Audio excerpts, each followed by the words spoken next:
Hi guys, मेरा नाम है Harsh and welcome to my channel Harsh Daily. तो आज इस वीडियो में हम बात करेंगे WWE के बारे में। जैसा कि आप जानते हैं कि WWE से जॉन सीना ने पिछली साल संन्यास ले लिया था, रिटायरमेंट ले लिया था और उनकी कमी जो है वो WWE में हमेशा रहेगी। और वो कितने बड़े स्टार थे, फेस ऑफ द WWE थे, ये तो हम सब जानते हैं। लेकिन इस वीडियो में हम बात करेंगे कि WWE जॉन सीना जैसा दूसरा सुपरस्टार, दूसरा फेस ऑफ WWE बड़ा स्टार क्यों नहीं बना पाई। क्योंकि आप लोग देखिए कि जॉन सीना के बाद कोई बड़ा स्टार WWE में ऐसा नहीं आया है जिसने WWE को वो लेवल दिया है, वो पॉपुलैरिटी दी है। क्योंकि एक टाइम ऐसा था कि जॉन सीना मतलब WWE, लेकिन अब कोई ऐसा WWE रेसलर आया ही नहीं है जिसे हम John Cena, Stone Cold, Rock, Hulk Hogan इस लेवल पर रख सकें। तो आइए इस वीडियो में डिस्कस करते हैं क्यों WWE दूसरा जॉन सीना क्रिएट नहीं कर पाई। आज WWE के पास रोमन रेंस है, कोडी रोड्स है और सेथ रॉलिंस जैसे टॉप टियर सुपरस्टार्स हैं। स्टेडियम्स हाउसफुल हो रहे हैं, रेवेन्यूज रिकॉर्ड तोड़ रहे हैं, लेकिन एक चुपती हुई सच्चाई अभी बाकी है। WWE पिछले 10-15 सालों में एक भी ऐसा बंदा पैदा नहीं कर पाया जो जॉन सीना के लेवल का पॉप कल्चर आइकन हो।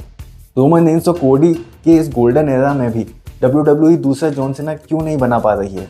सबसे पहला और बड़ा रीज़न है WWE की बदलती हुई बिजनेस स्ट्रेटजी। शुरुआत से विंस मैकमैन का फॉर्मूला सिंपल था, एक मेगा फेस ढूंढो, उसके पीछे पूरी कंपनी डाल दो। Hulk Hogan, Stone Cold Steve Austin, the Rock और फिर जॉन सीना। लेकिन सीना के बाद WWE ने अपनी स्ट्रेटजी 180 डिग्री घुमा दी। उन्होंने रियलाइज़ किया कि जब एक सुपरस्टार बहुत बड़ा बन जाता है तो हॉलीवुड चला जाता है, बिल्कुल रॉक और जॉन सीना की तरह, और कंपनी पीछे अकेले रह जाती है। अब WWE किसी एक बंदे को कंपनी से बड़ा नहीं होने देता। आज जो ऑडियंस है वो WWE की टिकट इसलिए खरीदती है क्योंकि वो WWE है, बल्कि इसलिए नहीं कि वहाँ कोई जॉन सीना है या वहाँ कोई रॉक है या वहाँ कोई स्टीव ऑस्टिन है जिसे वो पर्टिकुलरली देखने जा रहे हैं, वो उनके बहुत बड़े फ़ैन हैं। इसलिए जब सुपरस्टार को इंडस्ट्री से बड़ा बनने ही नहीं दोगे तो दूसरा जॉन सीना कैसे निकल आएगा। जॉन सीना जब टॉप पर थे तो वो एक रियल लाइफ सुपर हीरो लगते थे। उनकी पर्सनल लाइफ एक राज थी। फैंस उन्हें सिर्फ टीवी पर देखते थे, जहां वो बच्चों के लिए लड़ते थे और हर मुसीबत से जीत जाते थे। आज के एरा में हर रेसलर इंस्टाग्राम पर है, टीवी पर जो बड़े दुश्मन हैं वो ट्विटर पर एक दूसरे के साथ वीडियो गेम्स खेलते हुए दिखते हैं।